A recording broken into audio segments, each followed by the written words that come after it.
Arlo's Night of Moon Magic? Arlo stood on the porch, his small blue suitcase feeling heavy in his hand. He looked back at his car, then at the front door. He loved Grandma Elspeth, but his own bed at home had a specific smell and a specific squeak that he knew he would miss tonight.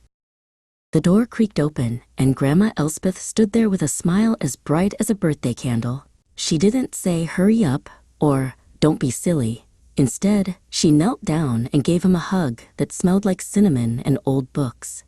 "I've been waiting for my favorite explorer," she whispered. Inside, the kitchen was busy. They spent the afternoon making cloud cookies, which were really just lemon biscuits with extra powdered sugar. Arlo got to do the dusting, turning the kitchen counter into a snowy landscape. For a moment, the heavy feeling in his tummy floated away like sugar dust. But as the sun began to dip behind the hills, the homesick bubbles started to rise again. Arlo sat by the big bay window, watching the shadows grow long. The trees looked different here than they did at home. He wondered what his mom and dad were doing right at that second. Grandma Elspeth walked into the room carrying a glass jar filled with tiny, twinkling fairy lights. "This is the Moon Watcher's lantern," she said softly. "Whenever you feel like home is too far away, you turn this on. It shines a light so bright that your parents can see the glow from their own window." Together, they decided to build a safe harbor in the living room. They dragged 2 heavy chairs together and draped a giant patchwork quilt over the top.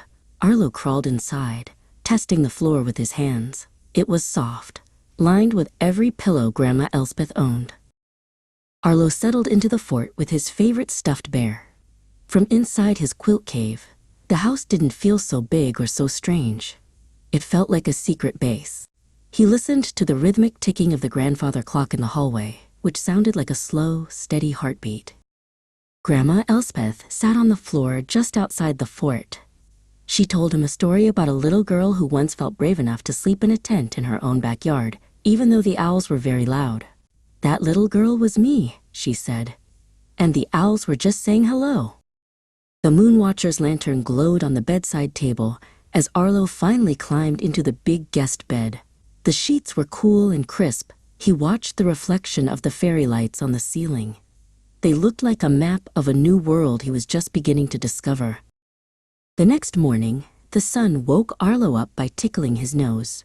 He ran to the kitchen where Grandma Elspeth was making toast. He gave her a giant squeeze around the waist. He had stayed the whole night, and the morning felt like a victory. "Can we build the fort again next time?" he asked.